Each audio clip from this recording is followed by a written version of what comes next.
Every day we are reminded to take our mental health seriously. Have fun, go to places to distress, and make sure you stay at optimum performance levels. But today on the show, we are going to be looking at the role of faith in improving our mental health. Welcome to Catholic Faith Forum, your number one Catholic show where we discuss matters bordering on faith, morals, and popular culture. My name is Chima, and like I said earlier today, we are going to be talking about the role of faith in mental health. I have with me two brothers who I will be introducing to you shortly when we return from this break. Stay with us.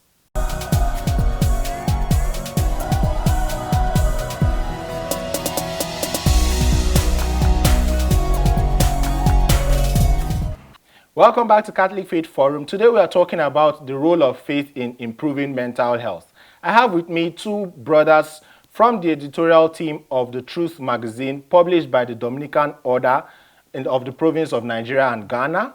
I have with me Brother Paul Chukwu OP and Brother Ugochukwu Ekusimba OP. You are both welcome. Thank you. All right, so let's talk a bit about Truth magazine. What is it? And give us the lowdown. Actually, Truth magazine has been there for quite a while now. And what we do every year is to publish magazine that treats issues concerning faith and morals, trending issues in particular, so as to educate the people. All right. Basically. Okay. So what can we be expecting from this year's edition of the magazine? Okay, well, this year we're working on suicide. So suicide, the necessary act, that is actually the topic of this year's magazine. So we're trying to, bring in suicide and try to tell people why they shouldn't do that, basically. So suicide. It's a very, very timely topic to work on because the whole mental health thing is spiraling out of control.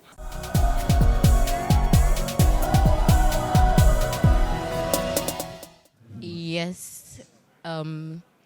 Actually, I had a police case which I got involved in, and actually I talked to a priest and he advised I do some personal novenas and all that, which actually worked out for me.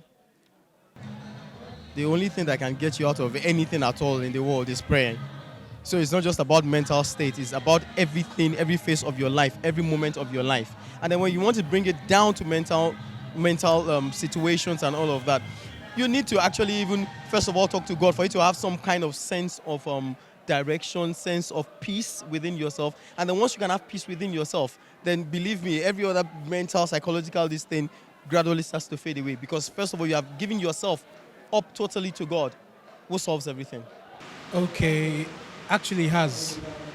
I'm a chorister actually, so I like to sing. So when I'm in a very bad state, singing is part of prayer, singing. So I just sing and then it helps me relax and meditate, and then in no time I should be fine.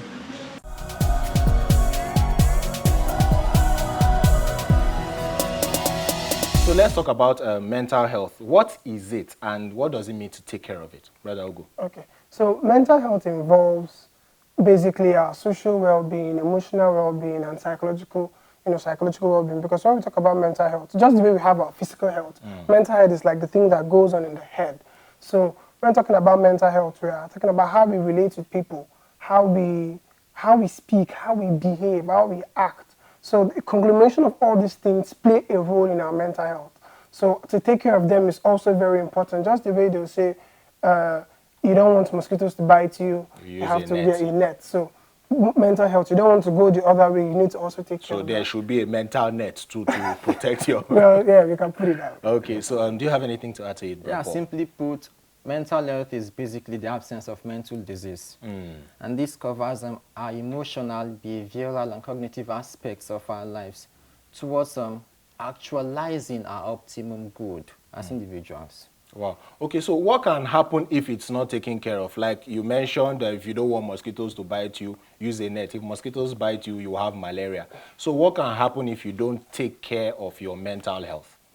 Like I said, absence of mental health is mental disease. So depression could set in, anxiety, some disorders. Okay, disorders like... We're talking about, in classifications now, you can have neurosis, you can have psychosis, so it varies. Those are very big. Okay, no. you could have mental illness such as depression, which is actually which is actually very popular. You can have madness, in other but Oh, wow. yeah, Really? really. So but in more clinical terms, talking about schizophrenia. So you can have so many things, coming in from that. Okay, so from both of your answers, I can deduce that mental health could be a medical problem. Could it also be a spiritual problem, like, when they say village people will follow you? Yeah, actually, faith. There could be a spiritual angle to To it. it, To it, okay? actually, So yes. let's talk about that. How could it be? Where is the spiritual angle? Let me take you to the Bible. If you see in the Gospels, you see when Christ sees a demoniac, when there's a demoniac possessed by legions of demons. So what he was doing, he was mutilating himself, doing things.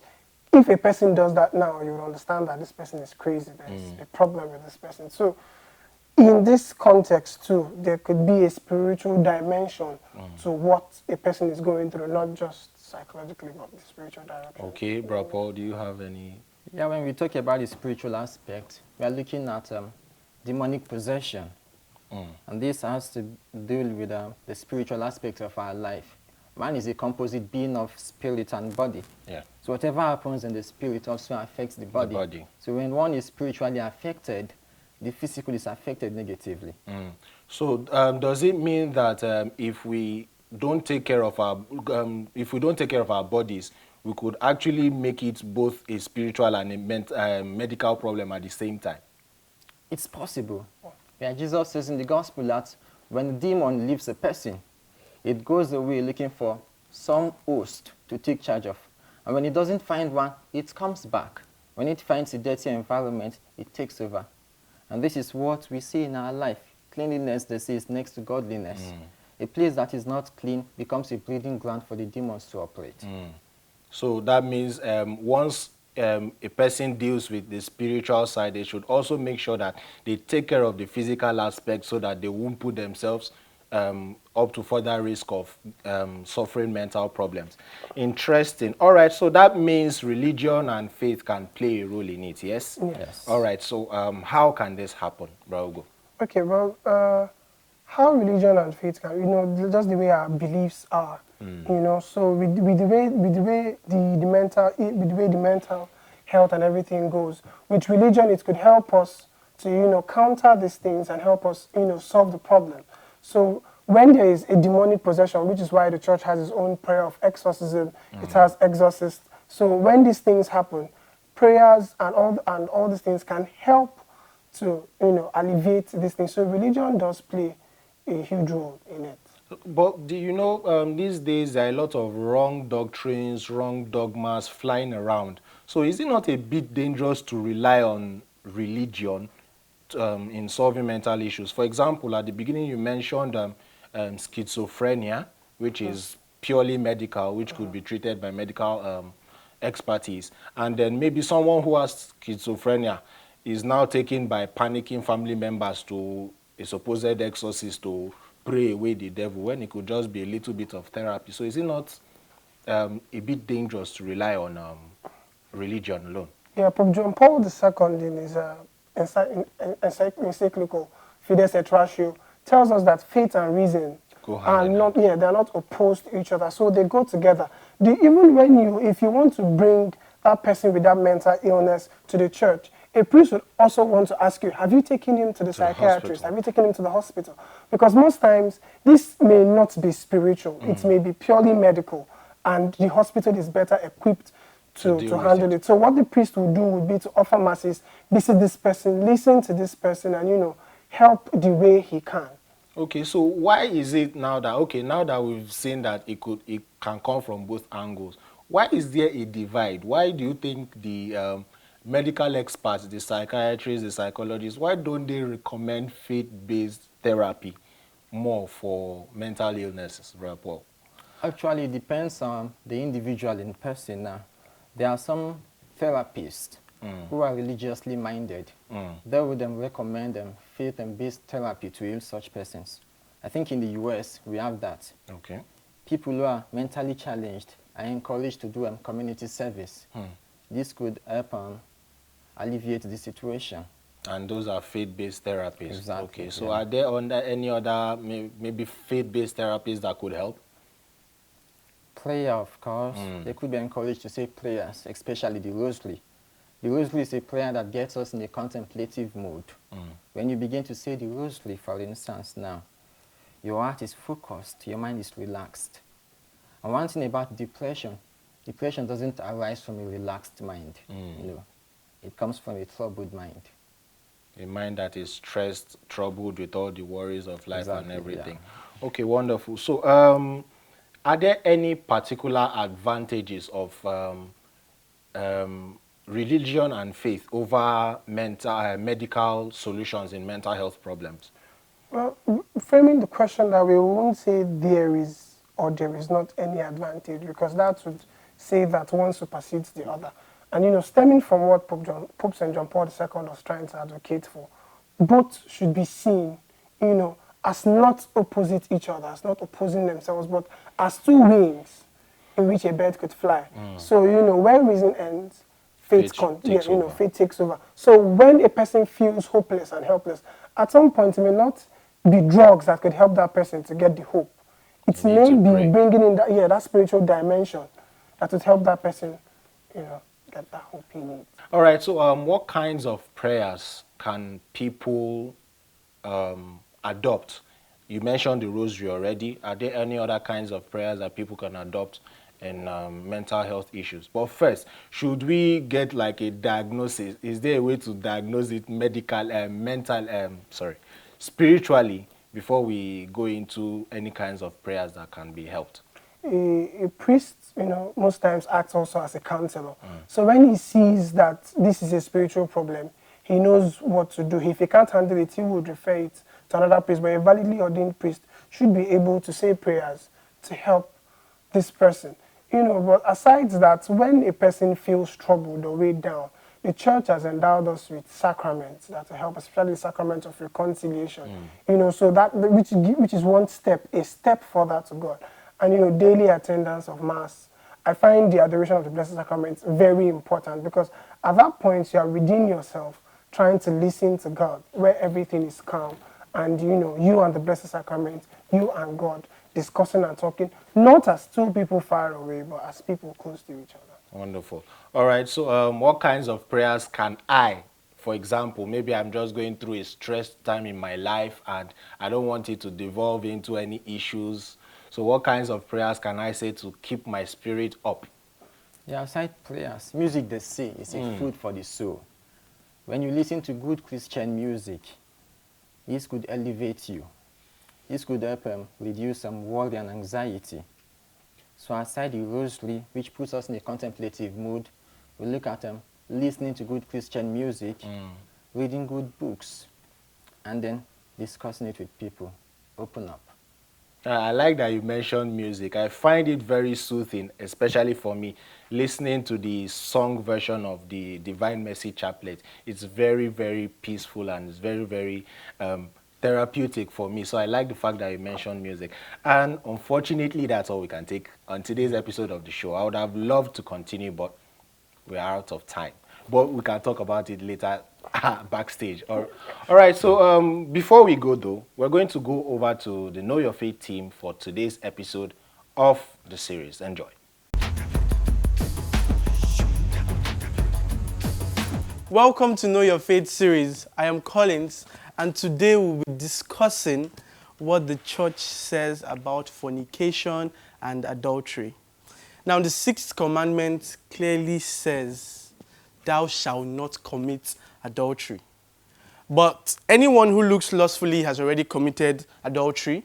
So, meaning that it's not just about the act itself, but those thoughts, meaning that you actually need to control your thoughts. And there's been a whole lot of comments about how your sexuality is fluid. It's a lie.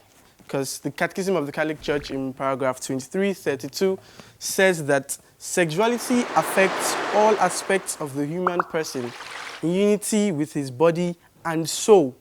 It concerns affectivity, the capacity to love and procreate, meaning that the act of sexuality is basically for two reasons: to create a communal bond with your partner And by partner, now I mean your married partner, the one you got married to in the church, not somewhere else. And also for procreation. So if it's not for any of these reasons, there is no reason why you should engage in such acts.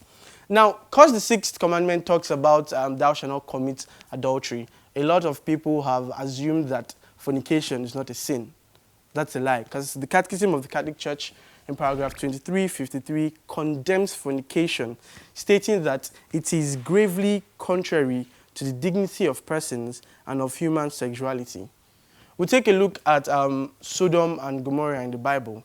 We saw what happened. It was a city full of sexual sins, and we saw that God was angry with them and burned the city to the ground. Now, I'm not saying that God will probably burn you to the ground. No. But what I'm trying to say is that you need to know that for whatever sin that you commit, there will be wages to be paid for.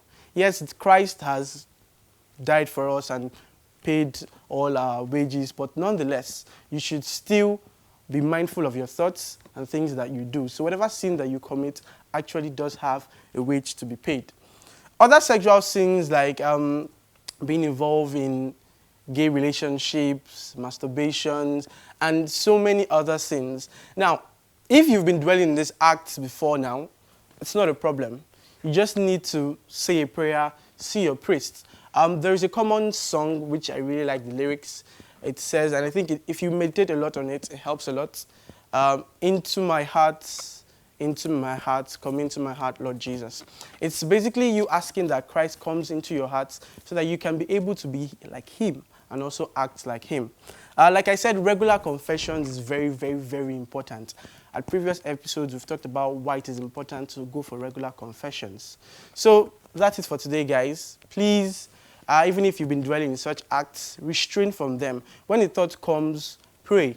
Speak to someone, speak to a friend, and trust me, you'll feel better afterwards. Thank you for joining us. Please feel free to like, comment, subscribe, and also share this content to others. You don't know who it may help. So, till I see you next time, be bold and be Catholic.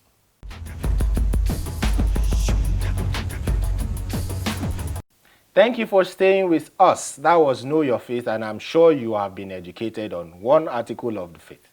All right, thank you to Brother Paul and Brother Ugochukwu for gracing our set today to discuss how faith can improve your mental health.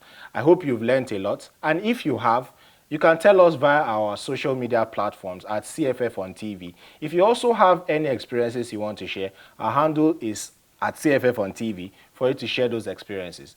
This episode will also go up on YouTube, so make sure you subscribe to our YouTube channel, Dominican Media Presents, and watch this episode and other episodes of the show. Until we come your way next time with another beautiful episode of CFF, keep being saints in jeans and shirts.